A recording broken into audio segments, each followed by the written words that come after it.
Bonjour à tous, bienvenue sur le podcast des plongeurs Padawan. Aujourd'hui, nous avons le plaisir d'accueillir Sébastien Salingue pour un nouvel épisode de notre série sur les techniques en plongée. Salut Seb. Salut. Aujourd'hui, on va parler d'un sujet qui touche beaucoup de plongeurs. Moi-même, j'ai eu beaucoup de problèmes avec ça. Ce sont les oreilles en plongée. Seb, est-ce que tu pourrais nous parler un petit peu de pourquoi on peut avoir mal aux oreilles en plongée ? Déjà, en fait, tu sais que quand on descend en immersion, la pression augmente. Ouais. Un bar tous les 10 mètres, en gros. Donc, à la surface, on a un bar de pression atmosphérique. À 10 mètres, on va avoir 2 bars. À 20 mètres, on va avoir 3 bars et ainsi de suite. Ouais. Tu sais aussi que quand on descend, les gaz vont être comprimés. Et donc, par exemple, quand on descend un ballon de baudruche, le ballon, en fait, quand il descend, il va rétrécir de taille puisque la pression appuie dessus et fait diminuer son volume. Ça va pour toi ? Ouais. Et d'ailleurs, ça va faire l'inverse en remontant. Notre ballon de baudruche va réaugmenter de volume au fur et à mesure où la pression extérieure va diminuer. Ouais. Sur notre corps, ça va être pareil. Donc, quand on s'immerge, l'eau va appuyer partout et va comprimer tous les endroits où il va y avoir des poches d'air. Ouais. Derrière nos tympans, il y a de l'air. Donc, quand on descend, l'eau appuie et fait rentrer le tympan vers l'intérieur du corps, dans l'oreille moyenne. Ton tympan a une limite d'élasticité. Et donc, forcément, quand tu vas descendre sans rien faire, au bout d'un moment, ça appuie trop, ton tympan se déforme trop vers l'intérieur et ça fait mal. Et éventuellement, si tu continues encore plus, tu risques de léser le tympan puisqu'il n'est pas élastique à l'infini. Et oui. La douleur, en fait, que ça va faire sur le tympan, au bout d'un moment, c'est un peu comme quand tu as une otite. Ouais. Comment on peut faire pour éviter d'avoir mal aux oreilles ? Il va y avoir plusieurs techniques qui vont consister finalement à pouvoir rééquilibrer la pression qu'on a entre l'intérieur et l'extérieur de ton oreille. Donc de chaque côté du tympan, on va faire un petit peu d'anatomie, mais très brève. On a l'oreille externe, il y a le tympan qui ferme l'oreille en fait, donc après c'est étanche. Ouais. Et de l'autre côté, donc on a l'oreille moyenne, on a la trompe d'Eustache qui va en fait relier l'intérieur de notre oreille à notre système respiratoire. Donc, il débouche au fond de la gorge. Ok, ça marche. Et donc, puisque l'eau a appuyé depuis l'extérieur vers l'intérieur, ton tympan est là un peu rentré, l'idée, ça va être de pouvoir faire ressortir ton tympan de façon à ce qu'il reste toujours en position normale. Et pour ça, on va utiliser ce petit canal qui est la trompe d'Eustache. Donc, l'idée, ça va être de faire passer de l'air dans cette trompe d'Eustache pour qu'elle vienne réappuyer dans l'arrière du tympan pour le rééquilibrer. C'est un peu comme on fait dans l'avion quand on mâche par exemple un chewing-gum pour ne pas avoir mal aux oreilles à la montée. Tout à fait, c'est exactement comme ça que ça se passe aussi. En avion, quand tu montes, la pression diminue. C'est l'inverse, c'est ton tympan qui va légèrement en fait aller vers l'extérieur et en mâchant un chewing-gum et tout ça, en fait, hop, tu rééquilibres. D'ailleurs, à ce propos, en plongée, quand on remonte, normalement, on ne fait rien. Ça s'équilibre naturellement. Il existe différentes techniques pour équilibrer ses oreilles. Est-ce que tu pourrais nous en parler, s'il te plaît ? Alors, la plus connue, celle qui est enseignée de base, on va dire, en plongée, c'est la technique qu'on appelle de Valsalva. Pourquoi on enseigne celle-là et pourquoi c'est la plus connue ? Parce que c'est la plus simple à expliquer. Ça consiste à faire comme si tu te mouchais, tu as la bouche fermée, tu pinces ton nez, tu laisses pas l'air sortir, et tu fais comme si tu te mouchais et ça va aller équilibrer de l'autre côté. Bien sûr, ça, faut le faire avec précaution, c'est-à-dire qu'il faut le faire vraiment léger. Souvent, les débutants ont tendance à vraiment faire comme s'ils se mouchaient fort. En fait, il faut faire comme si on se mouchait doucement. J'ai fait ça quand j'ai passé mon niveau 1. J'ai pas fait assez doucement, donc j'ai saigné du nez, etc. J'avais mal aux oreilles, donc à faire avec précaution. Tout à fait. Ce qu'il faut, c'est le faire quand tu vas descendre. Il va falloir en fait pincer ton nez comme ça et souffler le plus souvent possible et le plus léger possible. Ouais. Ça peut être tous les 20 cm. Cette technique, c'est pas non plus, on va dire entre guillemets, la meilleure parce que justement, elle est assez traumatisante pour tes oreilles, je veux dire. Quand tu fais Valsalva, en gros, tu envoies l'air de tes poumons en direction de tes oreilles. Donc, ça passe par les poumons, la bouche, ça rentre dans la trompe d'Eustache, ça va par les oreilles puisque ça ne peut pas sortir par le nez. Il y a une autre technique que d'ailleurs beaucoup de gens font sans le savoir en faisant Valsalva, c'est Frenzel. Frenzel, en fait, ça consiste à ne pas envoyer l'air que tu as dans tes poumons vers les oreilles, mais juste l'air qui est dans ta bouche. Donc, tu as la bouche fermée. Alors, des fois, on peut s'aider juste en pinçant le nez quand même, d'accord ?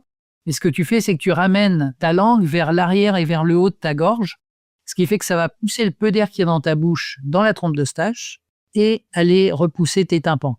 Ok. C'est un peu moins facile à visualiser, mais très souvent, il y a des gens qui pensent faire Valsalva et qui finalement font Frenzel sans le savoir. Et puis pour ceux qui font vraiment Valsalva, c'est pas mal d'essayer d'apprendre cette technique-là, même si elle est un peu plus compliquée à acquérir au début, elle est beaucoup moins traumatisante pour tes tympans. C'est sûr. Et après, puisque tu me demandais les différentes techniques, il y en a une autre qui s'appelle la BTV, c'est la béance tubulaire volontaire. C'est le fait d'être capable d'ouvrir ses trompes d'Eustache volontairement. Béance tubulaire, ça fait un peu comme si tu bâillais. Ouais, Des fois, tu le fais, en fait, ça fait comme si ça faisait des petits clics dans ton oreille, tu vois, quand tu déclenches un bâillement. je vois. Tout le monde n'y arrive pas bien, hein. Pas facilement, je veux dire. Mais il y a des gens qui arrivent très bien à descendre sans rien faire du tout, juste en faisant cette béance tubulaire volontaire. Et en fait, ils arrivent à équilibrer. Bon, alors souvent, ces personnes-là n'arrivent pas à faire avec Valsalva et sont limitées en montée-descente. Donc, par exemple, quand on fait l'exercice de niveau 2 de remontée, pour eux, c'est compliqué parce qu'en général, ça marche sur une première descente et s'il y a trop de yo-yo, en général, ça marche plus. Ce qui n'est pas très grave dans un sens, puisqu'en plongée, il faut toujours éviter les yo-yo. Je sais pas comment je fais, mais je sais que parfois, je peux moi-même faire cliquer mes oreilles en quelque sorte. Exactement. Et quand on va à la fosse avec le club de plongée et qu'on fait des exercices de remontée, donc on va monter, descendre pour faire des remontées assistées. Au bout de 2-3 allers-retours, ça commence à piquer au niveau des oreilles et ça commence à être compliqué pour descendre. Oui. D'ailleurs, l'idée, c'est d'éviter justement ces yo-yo et de ne pas faire beaucoup de remontées. C'est pas bon pour les oreilles, mais c'est pas bon pour l'accident de décompression non plus. C'est sûr. Donc l'idée, c'est de limiter et de ne pas faire trop de remontées. Ces techniques-là, que ce soit Frenzel, la BTV ou déglutir, il y en a qui arrivent comme ça, mais c'est pas toujours évident en plongée de déglutir parce que tu as le détendeur dans la bouche. Ces techniques, il faut les faire le plus souvent possible. Ça marche pas sur des grosses variations de pression. Tu vois, il faut pas attendre que le tympan rentre ou de sentir quelque chose, il faut vraiment le faire le plus souvent possible. Et jamais à la remontée surtout. Et jamais à la remontée. Après, si ça bloque un petit peu à la remontée, ce que tu peux faire, c'est justement, comme tu disais, déglutir ou faire bouger la mâchoire, bouger la tête de droite à gauche. Tu vois, tout ça, ça peut aider en fait à débloquer la trompe d'Eustache ou ce genre de choses. Ce dont on n'a pas parlé aussi, c'est qu'il faut toujours éviter de plonger quand on est enrhumé. Quand tu es enrhumé, ça bloque un petit peu partout et c'est là où ça risque de bloquer à la remontée d'ailleurs. Quand on était parti à La Réunion pour la première fois, j'avais eu un espèce de rhume dans l'avion, donc j'avais raté quelques plongées. Et puis bon, après c'était passé, etc. Donc j'étais allée plonger. Comme j'ai souvent mal aux oreilles en plongée, j'avais souvent mal aux oreilles, j'étais assez stressée à propos de ça. Et je pense que le stress plus le fait d'avoir été malade une semaine avant, ça a fait que j'ai eu très mal en descendant et qu'en fait, le soir en me couchant, j'ai remarqué que j'avais des acouphènes. Donc ça m'a pas mal inquiétée. On a même appelé Dan. Au final, c'était pas grand-chose, mais donc faire attention aussi à bien se rétablir avant de retourner plonger. Oui, c'est clair, parce que souvent, on a l'impression qu'on est guéri, mais finalement, tu as encore des mucosités présentes, soit dans les sinus, soit en fait, dans le système respiratoire. Et donc, en fait, tu as l'impression que c'est passé, et puis finalement, c'est pas passé. Il faut quand même faire attention parce que dans l'oreille, tu as quand même toute l'audition, mais tu as aussi les canaux sémicirculaires pour l'équilibre. C'est quand même un élément important qu'il ne faut pas traumatiser. C'est sûr. Tu parlais du stress aussi. Ouais. Souvent, les gens stressent car ils ont peur de ne pas réussir à passer leurs oreilles. Mais en fait, quand tu vas être stressé, très souvent, tu vas te contracter un petit peu plus au niveau du cou. Les trompes d'Eustache passent dans cet endroit-là. Et donc souvent, en fait, ça va contribuer à ce que les trompes d'Eustache aient du mal à s'ouvrir ou soient comprimées. Ok. Donc souvent, le stress va augmenter le risque de ne pas pouvoir passer ses oreilles. Justement, à ce propos, cet été en Polynésie, on a fait une plongée et on devait plonger sur un site où il y avait beaucoup de requins. Et j'étais stressée, un peu comme d'habitude, d'avoir mal aux oreilles et peut-être un peu plus fatiguée, je sais pas, ce jour-là, mais je descends et vraiment, ça passe pas. J'ai mal. J'essaie de remonter un petit peu, de descendre doucement, etc. Mais ça passe pas. Donc, j'ai été obligée de remonter sur le bateau et d'attendre la fin de la plongée pour les autres. Et évidemment, c'était la plongée où ils ont vu requin citron, requin pointe noire, requin pointe blanche, la totale. Donc, j'étais bien dégoûtée. Et la plongée d'après, papa m'a donné le caisson dive walk. Et donc, en fait, en descendant, je me suis amusée à prendre des vidéos, etc. J'ai beaucoup moins pensé à mes oreilles. Bien sûr, je décompressais quand même en descendant, mais j'avais une autre occupation, on va dire. Comme je me concentrais vraiment sur ça, c'est passé tout seul et j'y ai pas pensé. Et puis après, la plongée s'est super bien passée.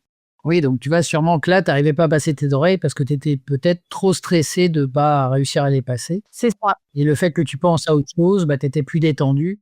Depuis, je plonge toujours avec ma caméra et ça me permet de pas être focus complètement que sur mes oreilles et de penser à autre chose.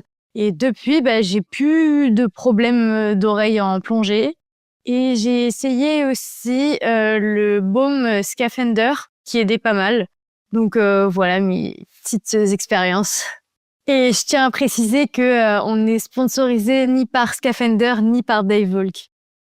Un truc qu'on devrait peut-être toujours faire en plongée aussi, c'est commencer à descendre à 2-3 mètres, là où tout va bien, et là prendre peut-être le temps de se calmer, de ventiler, de se mettre un peu dans la plongée avant d'attaquer vraiment la plongée en elle-même et la descente.